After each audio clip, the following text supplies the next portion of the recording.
Mental readiness when receiving a reading or doing a reading for yourself on an important topic, something that is really significant.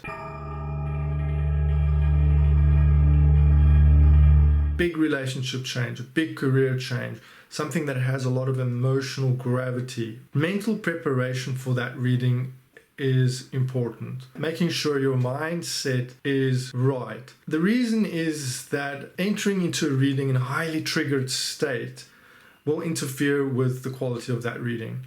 Both how you interpret it for yourself, if you're reading for yourself, or how you hear it when someone else is reading for you, which is one of the reasons I insist on giving clients audio recordings for readings now, because 9 times out of 10, when the client re-listens to a reading, they will hear an entirely different story.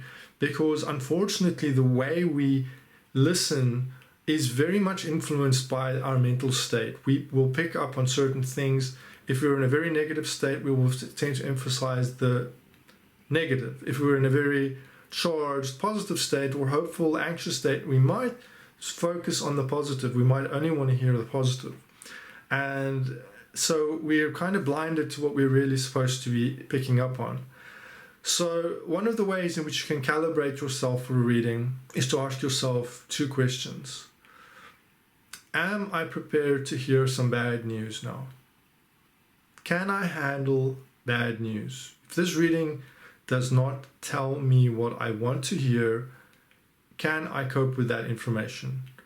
Will it discombobulate, upset me in some way, or will it ruin my chances for something else? So for example, if you're going for a job interview, if you do a reading on that job interview before the reading, will bad reading psych you out? If the answer to that is yes, for any of the previous concerns, probably better to wait before you read on it. Conversely, are you ready to hear good news? And this might seem counterintuitive. Of course I'm ready. Everyone wants good news.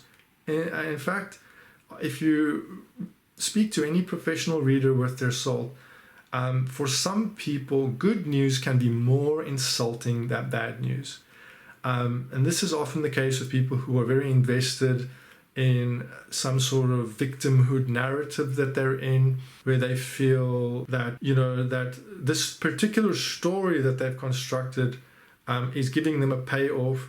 Then to give them a narrative that runs counter to this thing that they have inculcated actually makes them very angry, right? You have to collude with them. They expect you to build on this foundation of negativity. A reading that contradicts that is an insult. A reading that contradicts that is an affront to their ego, and they have an investment in this story, whether it is, oh, I am, besieged with black magic and witchcraft, or oh, such and such, my employer is an evil tyrant who's out to do X, Y, Z. If the reading contradicts this narrative, this might be just as upsetting and frustrating to a client. So you need to be willing to answer yes to both those questions. And with that really is a state of equipoise, a state of equanimity. When you're in a state where you're ready to receive either good news or bad news, there is a sort of a sense of open-mindedness, willingness to see new possibilities. Usually then a reading will be the most useful, the most productive, and the most illuminating.